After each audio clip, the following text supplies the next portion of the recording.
Distribuições de probabilidades. Nós já falamos de algumas definições, né, sobre variável aleatória, sobre as distribuições de probabilidades, e hoje a gente vai falar especificamente sobre um modelo de probabilidade discreta. Então, ela vai estar associada a variáveis discretas, né, que são onde tem os resultados pontuais, como calcular, por exemplo, o número de clientes atendidos numa empresa, qual a probabilidade. Então, vai ter um modelo matemático para isso. Existem vários modelos, tem a distribuição de Poisson, distribuição geométrica, hipergeométrica, e nós vamos estudar somente a distribuição binomial. Vocês podem encontrar todos os dados no livro do Bruni, a partir da página 131. Então, quais são as características dessas distribuições binomiais, né? Elas são baseadas em eventos chamados de binomiais, ou seja, que têm dois possíveis resultados considerados, então, para análise. São aquelas duas categorias que a gente chama de sucesso ou fracasso. Por exemplo, cara e coroa, par e ímpar, RH positivo, RH negativo, ligado e desligado. O que a gente chama de sucesso é uma situação que a gente está analisando. Por exemplo, para jogar um dado, quando a gente tem sair par seria sucesso, o fracasso seria, então, sair ímpar, ok? Então, quais são as condições desses eventos? Cada evento desse é chamado ensaio de Bernoulli. Então, é importante, então, que sejam N provas independentes do mesmo tipo. O que significa? Que é um número finito de jogadas, por exemplo, de um dado, ou jogadas de uma moeda, ok? Não é números infinitos, é um número finito de jogadas. Do mesmo tipo, se eu vou jogar a moeda, nas mesmas condições, na mesma moeda, no mesmo lugar, enfim, nas mesmas condições, que dê cara e coroa com a mesma probabilidade. Cada prova admite somente dois resultados, como a gente falou, sucesso ou fracasso.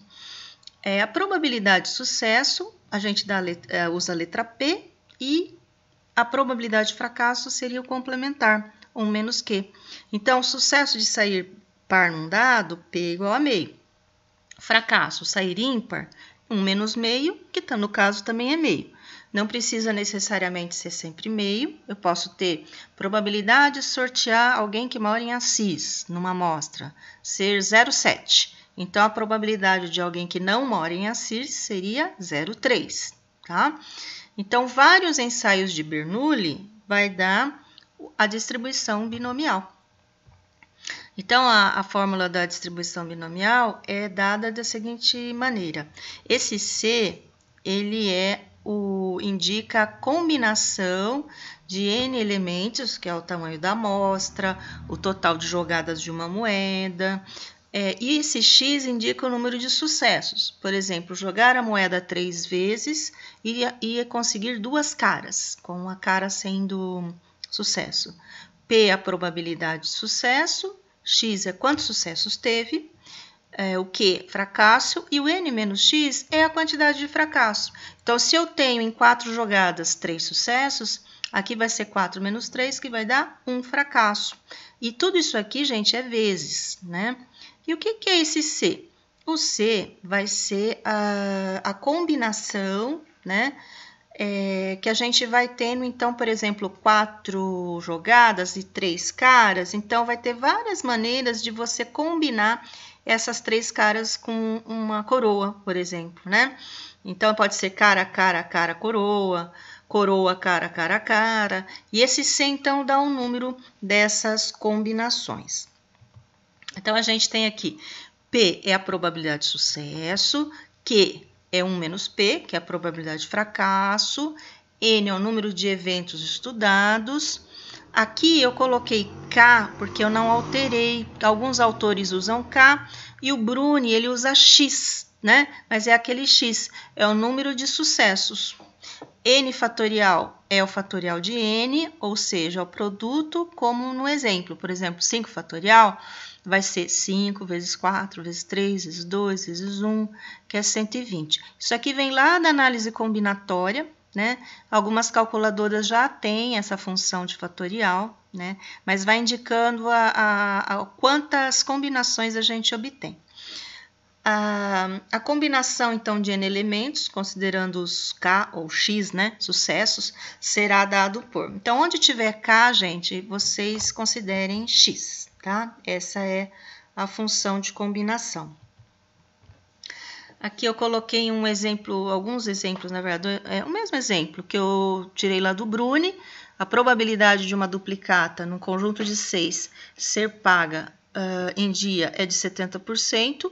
Qual a probabilidade de que nenhuma seja paga em dia? Então, nenhuma é 0, né? Se eu colocar na forma, fica combinação de 6, que é o total, né? É 0, a combinação com 0, porque não teve nenhuma. Esse valor aqui vai dar 1, se substituir na fórmula. 0,70 é a probabilidade de sucesso, que é ser paga em dia 70%, então eu coloco em números decimais, 0,70, que é a probabilidade de sucesso, só que a chance de nenhuma pagar em dia, então vai ser 0 aqui, né? Então, se 70 é sucesso, 0,30 é fracasso, é não pagar. Então, se ninguém pagou, vai ter 6 não pagantes. 6 menos 0, 6. Esse valor aqui está aproximado, ok? Qual a probabilidade de apenas uma ser paga? Então, no lugar do x, eu ponho 1. Então, vai ficar a combinação de 6 por 1. Se vocês substituírem na fórmula, isso aqui vai dar 6. 0,70, então, vai ter um sucesso. E 0,30 vai ter 5 fracassos, né? Um sucesso, 5 fracassos aqui. E vai dar esse valor aqui de 1%, ok? Então, quais são as características da distribuição binomial? Os parâmetros é o N e o P, ou seja, sem o N e sem o P, a gente não tem distribuição binomial. Dá para usar tabelas, que eu vou colocar como exemplo, dá para fazer gráficos.